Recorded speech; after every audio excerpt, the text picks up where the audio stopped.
প্রভু গো অনেকগুলো নবী এত উম্মত নিয়ে আসতেছেন, এত উম্মত নিয়ে কোন নবী উনি আসতেছেন? আল্লাহ তখন জানায় দিলেন নবীজি উনি হলেন বনি ইসরাইলের জলিলুল কদর পয়গম্বর মূসা আলাইহিস সালাতু ওয়াস সালাম। 6 লক্ষ উম্মত নিয়ে আসতেছেন আপনার সাথে দেখা করার জন্য। আল্লাহ নবীর চেহারাটা মলিন হয়ে গেছে কেন প্রভু?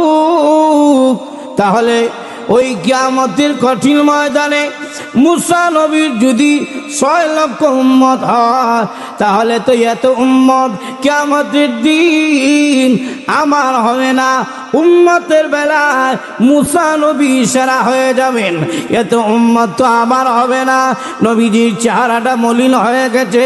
এমনি আল্লাহ ডেকে রেখে বলেন নবী গো আপনার কি পরিমাণ উম্মত হবে আমি আল্লাহ এই মুহূর্তে আপনারে দেখায় দিই। নবীজি আপনার মাথা মুবারক ডান দিকে ঘুরান। আল্লাহ নবী বলেন উম্মত দেখার জন্য আমার মাথা মুবারক ডান দিকে ঘুরাইলাম, তাকায় দেখি শুধু মানুষ আর মানুষ। মানুষের বীরের কারণে ডান দিকে আসমান আর দেখা যায় না। আল্লাহ মাথা মুবারক বাম দিকে ঘুরান। রাসূল বলেন বামে মাথা ঘুরাইলাম, তাকায় দেখি শুধু মানুষ আর মানুষ। মানুষের বীরের কারণে বামের আসমান দেখা যায় না। আল্লাহ বলেন নবীজি পিছনে মাথা ঘুরান। রাসূল বলেন পিছনে মাথা ঘুরাইলাম, তাকায় দেখি শুধু মানুষ আর মানুষ। মানুষের বীরের কারণে পিছনের আসমান দেখা যায় না। আল্লাহ বলেন নবীজি সামনে মাথা উপরে মাথা ওঠান।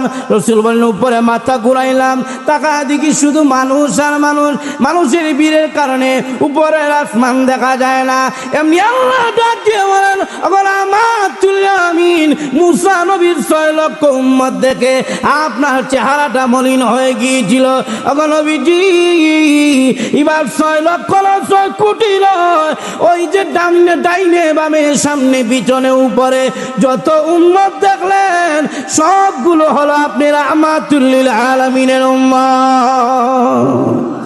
আল্লাহ নবী বলেন উম্মত রে আমি নবীজি মেরাজের রজনীতে আল্লাহর কোরআনটা লোহে মাহফুজে যে সংরক্ষিত আছে দেখেছি। আমি তাকায় দেখেছি বড় বড় অক্ষরে মহান আল্লাহ তাআলা লোহে মাহফুজের মধ্যে কোরআন সংরক্ষিত রেখে দিয়েছে। وكل شيء أحصيناه في إمام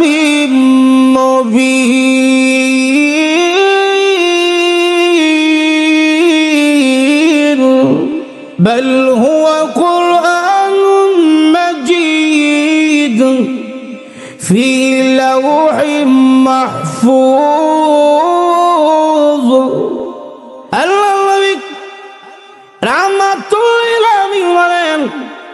আমি নবীজি মেরাজের রজনীতে আমি যখন ঊর্ধ্বভ্রমণে গেলাম, আল্লাহ যখন আমাকে ভ্রমণ করাইলেন আমি নবীজি সব দেখলাম। উম্মতেরা রে লোহে মাহফুজ নামক বোর্ডটাও আমি নবীজি দেখেছি। ওই সময় লোহে মাহফুজের মধ্যে সব দেখলাম। আল্লাহ তাআলাকে আল্লাহ রাব্বুল আলামিন যে কোরআন সংরক্ষিত রেখে দিয়েছেন, কোরআনও আমি দেখেছি। আমাদের দেশে দেখবেন নির্বাচন আইছে বড় বড় ব্যানার লটকায়, এখন দেখি না ব্যানারে রাস্তাঘাট একেবারে বইরে লায়, আর বড় বড় অক্ষরে লেখা থাকে ধানের শীষ অথবা নৌকা, না হয়তো দেখবেন দাড়িপাল্লা। এরকম বড় বড় অক্ষরে নেতার নাম লেখা থাকে। আল্লাহ নবী বলেন উম্মত রে আমি নবীজি মেরাজের রজনীতে আল্লাহর কোরআনটা লোহে মাহফুজে যে সংরক্ষিত আছে দেখেছি। আমি তাকায় দেখেছি বড় বড় অক্ষরে মহান আল্লাহ তাআলা লোহে মাহফুজের মধ্যে কোরআন সংরক্ষিত রেখে দিয়েছে। আল্লাহ নবী বলেন আমি তাকায় দেখি কোন নবী 100 জন উম্মত নিয়ে আসতেছেন। নবী আগে আগে উম্মত পিছনে। আয় আমার সাথে মুসাফা করতেছেন উম্মত সহ। কোন নবীর 80 জন উম্মত, কোন নবীর 40 জন উম্মত, কোন নবীর 20 জন উম্মত, কোন নবীর 10 জন উম্মত, কোন নবীর 5 জন উম্মত, কোন নবীর 1 জন উম্মত, কোন নবীর উম্মতই নাই। উম্মত সারা আমার সাথে দেখা করেছেন। আল্লাহ নবী বলেন উম্মতের দরবারে হঠাৎ করে তাকায় দেখি একজন নবী, এমন নবী আসতেছেন যার পিছনে লক্ষ লক্ষ উম্মত দেখা যায়, তাদের পায়ের আঘাতে ধুলাবালি অন্ধকার হয়ে যায়। আমি তখন বললাম, প্রভু গো, অনেকগুলো নবী এত উম্মত নিয়ে আসতেছেন, এত উম্মত নিয়ে কোন নবী উনি আসতেছেন? আল্লাহ তখন জানায় দিলেন, নবীজি উনি হলেন বনি ইসরাইলের জলিলুল কদর পয়গম্বর মুসা আলাইহিস সালাতু ওয়াস সালাম। 6 লক্ষ উম্মত নিয়ে আসতেছেন আপনার সাথে দেখা করার জন্য।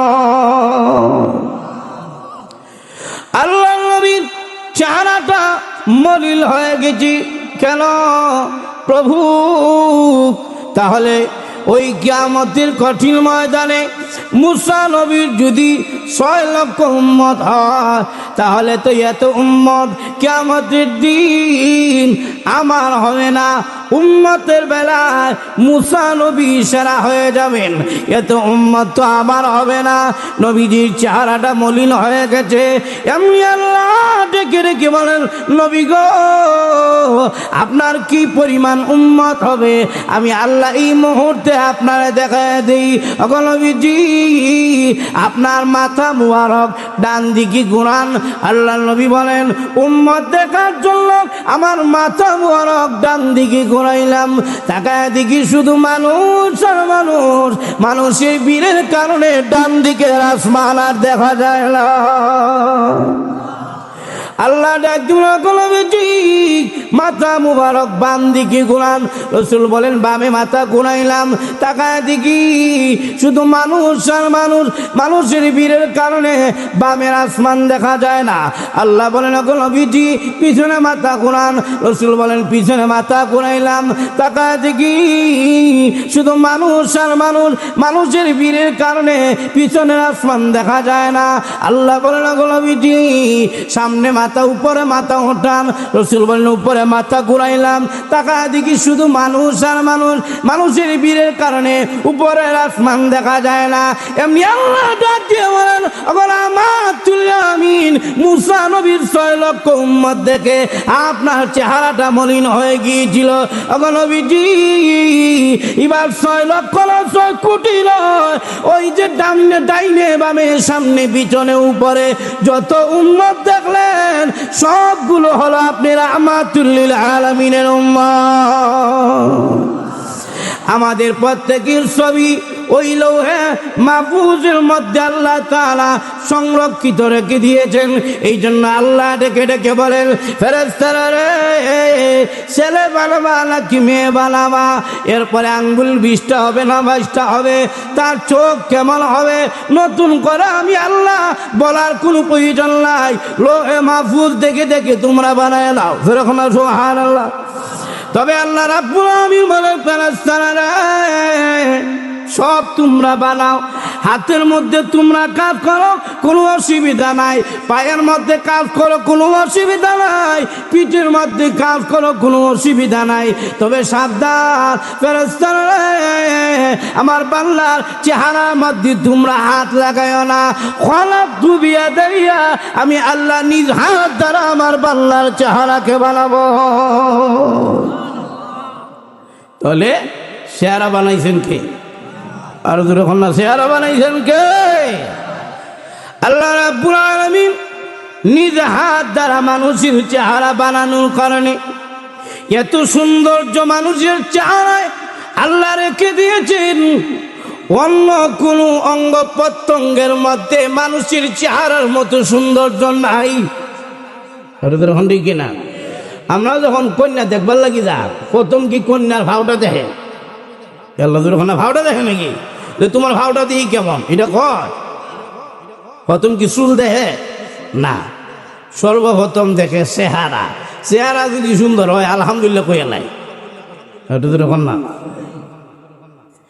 আল্লাহ রাব্বুল আলামিন নিজ হাত দ্বারা চেহারা বানানোর কারণে প্রতিটি মানুষের চেহারার মধ্যে আল্লাহ রাব্বুল আলামিন আলাদা আলাদা গঠন রেখে দিয়েছেন। এটা তো রকম ঠিক না?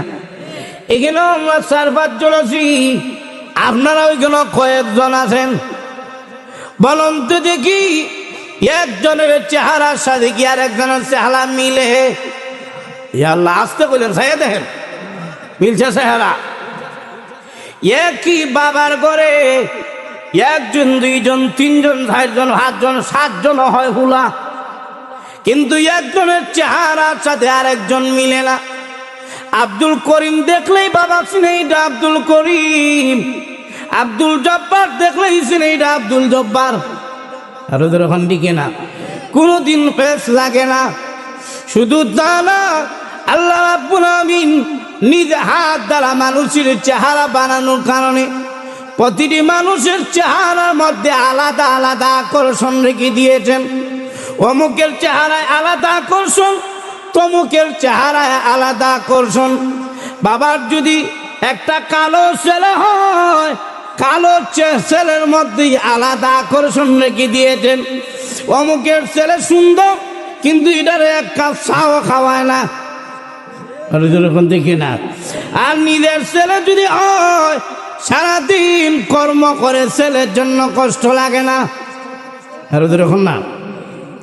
সারাদিন বাপ মা কষ্ট করে, সারাদিন বাবার গাম মাথা থেকে নিয়ে পা পর্যন্ত যায়, কষ্ট আর কষ্ট বুঝা যায়। গামের সুরে মাথার রোগটাই যাইবে গেছে। কিন্তু বাবা যখন সারাদিন কষ্ট কইরা তার কালো সন্তানটার দিকে তাকায়, সারাদিনের কষ্ট বুঝা যায়, সাথে সাথে হানি হয়ে যায়। আর ওদের এখন দেখি না, এরকম কোনোদিন বাপ মা বলে না যে আমার পুরাটা যখন কালা ফাল্টা ফাল্টি কইরা লাই, এরকম কয় না। বলে আমার ছেলে কালো হতে পারি, এটাই আমার কাছে দুনিয়ার সবচেয়ে সেরা। আর ওদের এখন দেখি না, কোনোদিন কোনো বউ এই কথা কয় না, আমার জামাইটা যখন কালা, তোমারটা যখন সুন্দর, আইও ফাল্টা ফাল্টি কইরা লাই, এই কথা কয়? কেন কয় না? বলে আমার স্বামী কালো হতে পারে, এটাই আমার জন্য দুনিয়ার সবচেয়ে সেরা।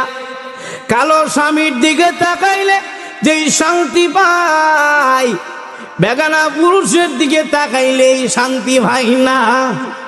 আর যখন দেখি না, এরকম আলাদা আলাদা আকর্ষণ রেখে দিয়েছেন তিনি কে? আর যখন না, তিনি কে? আল্লাহ।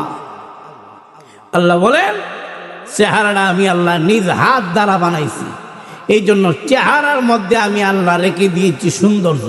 সুবহানাল্লাহ। যেরকম লাকাদ খালাকাল ইনসান ফি আহসানি তাকওয়িম।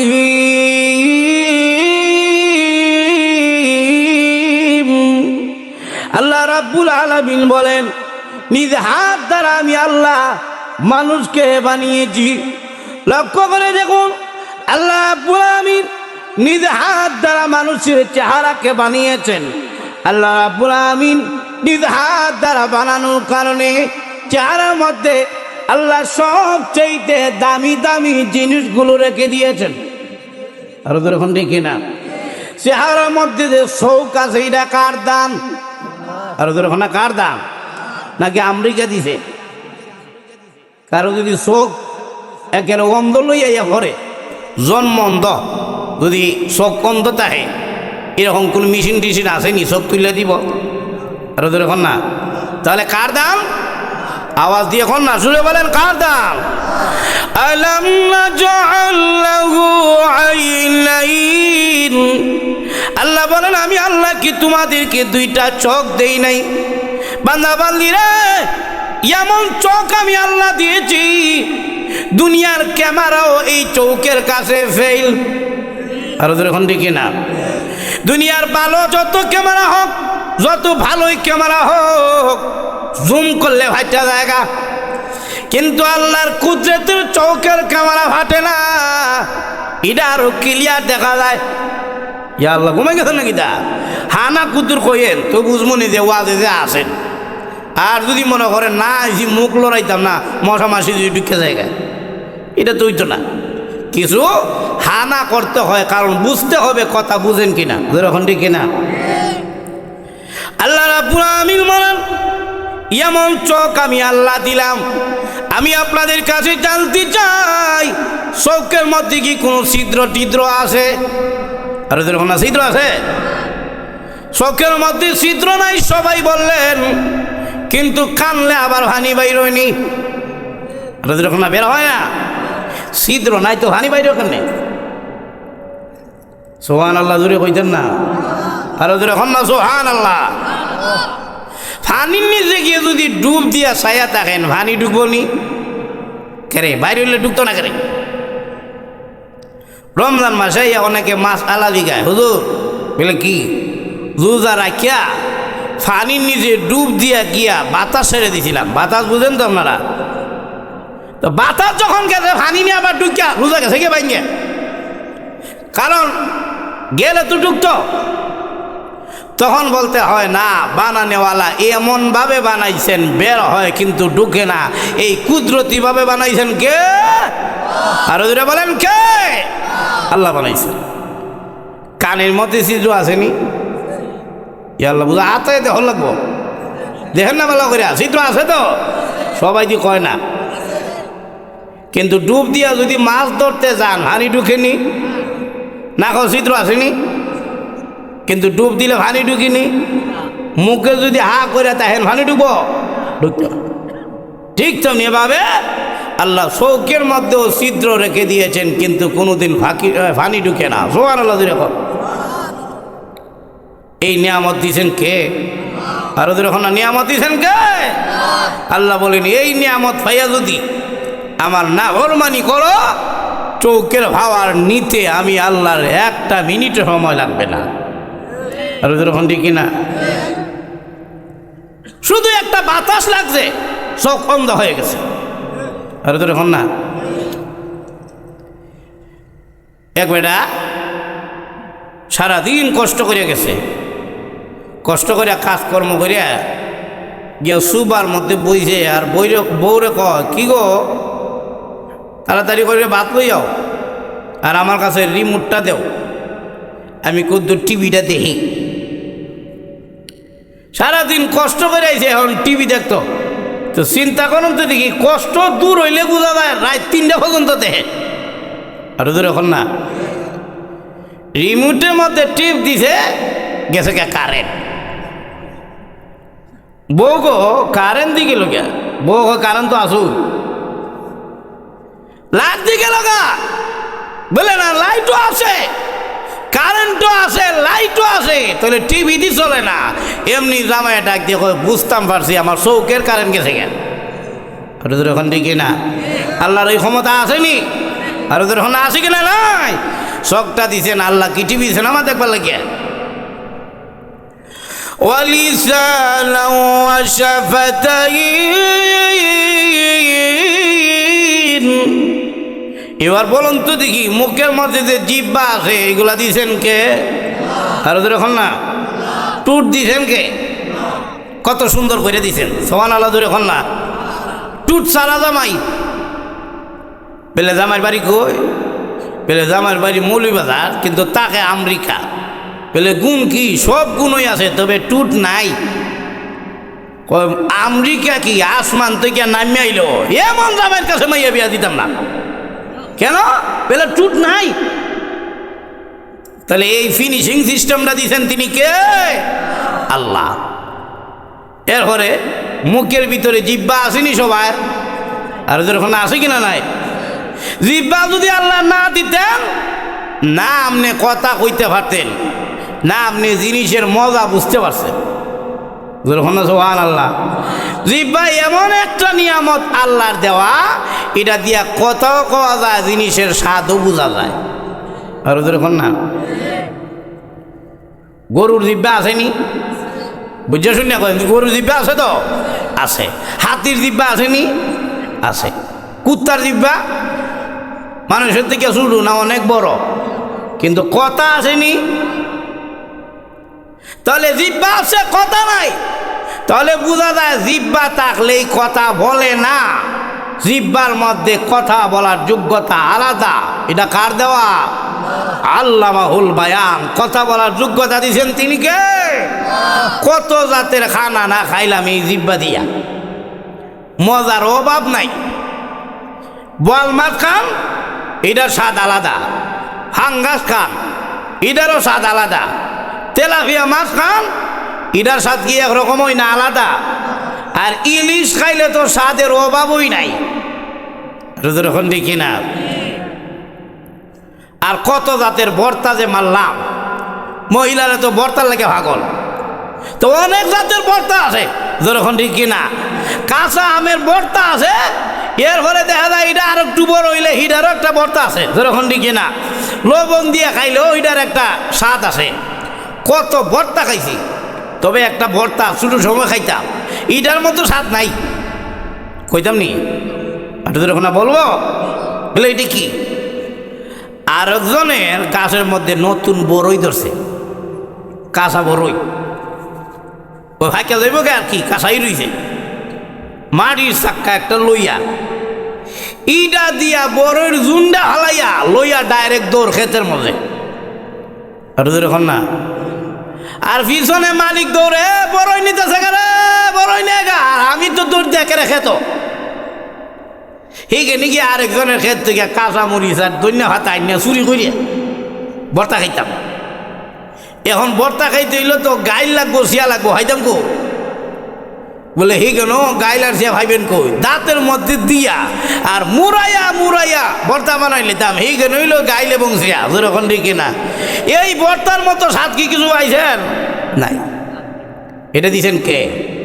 আরো আসতে কর, তুই বলেন এটা দিছেন কে?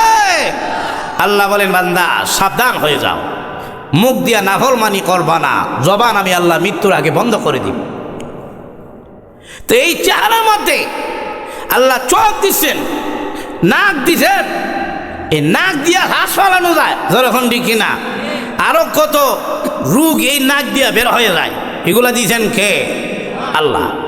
এগুলা মার ভেড়ের ভিতরে হাত হইল, হা হইল, মার ভেড়ের ভিতরে আমাদের চোখ হইল, না হইল, মুখ হইল। ওই যে বাবার পিঠ থেকে, মায়ের বুক থেকে আল্লাহ নাভাগ পানি নিয়ে মায়ের রেহেমের মধ্যে রেখে দিয়েছেন। এটা 40 দিন পরে দেখা গেছে যে রক্তের টুকরা হয়েছে, এরপরে গুস্তের টুকরো হয়েছে, এরপরে এই গুস্ত হাড্ডির মধ্যে জোড়া লাগানো হয়েছে। তাহলে মার ভেড়ের ভিতরে আমাদের সব কিছু হয়েছে, কিন্তু জীবন নাই। বলুন তো দেখি, আপনাদের এলাকায় মরা বাচ্চা মাঝে মাঝে জন্মগ্রহণ করেনি? আর না করে না? মৃত বাচ্চা যখন দুনিয়াতে আসে, মৃত বাচ্চা আসলে এটার কোনো দাম নাই, মাও নেয় না। কোনো মা এই কথা কয় না 10 মাস 10 দিন যখন ফেটে রাখছি 3 দিন ফ্রিজে রেখে দিই, এই কথা কয়? বাপেও নেয় না, আত্মীয় স্বজন কেউ নেয় না। বিএনপি কোন, আওয়ামী লীগ কোন, জাতীয় পার্টি কোন, জামাতে ইসলাম কোন, যত দলেই হোক লঙ্গি গামছা পার্টি কেউ নিত না। কেন? জীবন নাই। ইয়া আল্লাহ জোরে এখন না। এবার বলুন তো দেখি, জীবনটা দিছেন কে? নাকি দলের লোকরা দিছে? কাইফা তাকফুরুনা বিল্লাহি ওয়া কুনতুম আমওয়াতা, ওয়া কুনতুম আমওয়াতা, আমরা ছিলাম মৃত, ফা আহয়াকুম, আমাদেরকে জীবন দিয়েছেন তিনি কে? আর ওদের এখন না, তিনি কে? আল্লাহ বলেন বান্দা তাকায় দেখো, ও বান্দা, আমি আল্লাহ তোরে জীবন দিয়া এই দুনিয়াতে পাঠাইলাম। এখন তুমি যেই রাস্তা দিয়ে আইবা, এই রাস্তাটা হলো শুধু। আমি আর আপনি দুনিয়াতে যেই রাস্তা দিয়ে আসবো, এই রাস্তাটা হলো শুধু। এই বিজ্ঞানীর যুগেও শুধু রাস্তা দিয়ে বড় জিনিস ঢুকে না। আর এখন ঢুকে না। এই যে মাউথের ছিদ্র যা আছে, এদিক দিয়ে কি আমার কল্লাটা ঢুকবো? ধাক্কা দিয়ে। তাহলে শুধু রাস্তা দিয়ে বড় জিনিস ঢুকে না। আল্লাহ বলেন সুম্মা সাবিলা ইয়াসসারা, আমি আল্লাহ তোমার আসার রাস্তাটাকে সহজ করে দিলাম। সুবহানাল্লাহ বলেন।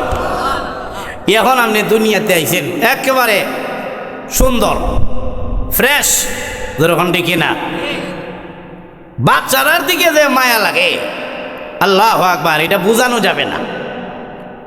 একেবারে ফ্রেশ অবস্থা, সুন্দর অবস্থা আপনি দুনিয়াতে আইছেন। এই সুন্দর বডিটা তিনি দিছেন, তিনি কে? আর যখন না দিছেন কে? আল্লাহ বলেন সব কিছু ঠিক করে দিলাম আমি আল্লাহ। আল্লাহ বলেন তোমার ইচ্ছা মতো তোমারে বানাই নাই, আমি আল্লাহ আমার ইচ্ছা মতো বানাইছি। আর যখন দেখি না আমরার ইচ্ছা মতো যদি বানাইতেন, আমরার পরামর্শ যদি আল্লাহ নিতেন, উহা নাই। কারণ আমাদের দেশে বিজ্ঞানীর অভাব নাই, বাপ থেকে হুত হয়ে যায় বড় বিজ্ঞানী মাতবর। আর যখন দেখি না আমরা দেশে দেখবেন সব বিজ্ঞানীরা টকশুর মধ্যে বয়ে রয়েছে, একটারও সাদও মাল নাই, বুদ্ধি সব বইরে গেছে গা চুল। হ্যাঁ, আরো যদি আল্লাহ দিকে নাই তোরা কেমনে বানাইতাম। আমরা দেশের যে বিজ্ঞানীরা নাস্তিক মার্কা বিজ্ঞানী, তারা কইতো আল্লাহ সব প্রাণীরও একটা লেজ আছে, কুত্তারও একটা লেজ আছে, ছাগলের একটা কুদ্দুলম বইলও আছে। তো আল্লাহ আমাদের ফিডের মাঝখানে একটা লেজ দিয়ে দেন, ঘুরায় ঘুরায় যেন মশামাছি মারতারি। আমরার পরামর্শ মতো বানাইলে লেজই হইতো। আর অনেকে তো দাবি করে লাই আমরা হইলাম বানরের জাতি। আর যখন দেখি না তাই তো ঠিক আছে, লেজ দিয়ে দিলাম, তোর পরামর্শ মতো আমি আল্লাহ দিলাম লেজ ফিডের মাঝখানে। আচ্ছা শোকটা কই দিতাম করে বান্দা বলে আল্লাহ শোকের মধ্যে দুলা বালু হলে সমস্যা হয়ে যাইব।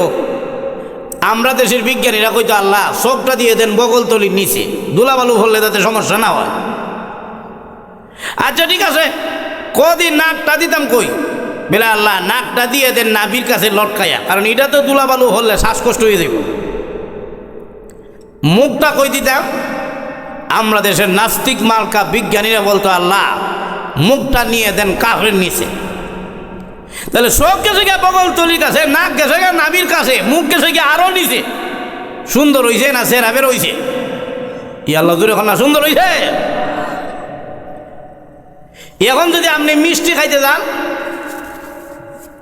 তাহলে সর্বপ্রথম নিতে হবে চৌকের কাছে, দেখতেই বইটা মশামাছি আসেনি। চৌকের কাছে নেওয়ার লাগিয়া সর্বপ্রথম বগলতলির কাছে লইয়ে দেখেন না ভালোই আছে মিষ্টিটা। এখন নিতেইব নাকের কাছে, আবার যদি গান্দা হয় বাসি হয় নাকের কাছে নিতে হইলে তোমার গেঞ্জি খুলো, কারণ নাভির কাছে নাক লটে রয়েছে। এখন নাভির কাছে নিছেন, নাভির কাছে নেওয়ার পরে নিয়া দেখেন না এটা গান্ধ হয়েছে না, এখনো ভালোই আছে। এখন খাইতে হইলে নিতে হইব মুখের কাছে। তাইলে বাজারও যদি মিষ্টি কিনতে যান আগে কাপড় খুলো, এখন দেখি না এরপরে মিষ্টি খাওয়া আপনার নসিব হইতো না, কারণ মিষ্টি জায়গায় জায়গায় নিতে নিতে রস হইটা সব শেষ হয়ে যাব। আর এখন দেখি না। তো আল্লাহ যদি আমাদের পরামর্শ নিতেন এইভাবেই আমরা হইতাম, সুন্দর হইতো না, সেরা বের হয়ে যেত। এই জন্য আল্লাহ বলেন হুয়াল্লাযী ইউসাউবিরুকুম ফিল আরহামি কাইফা ইয়াশা।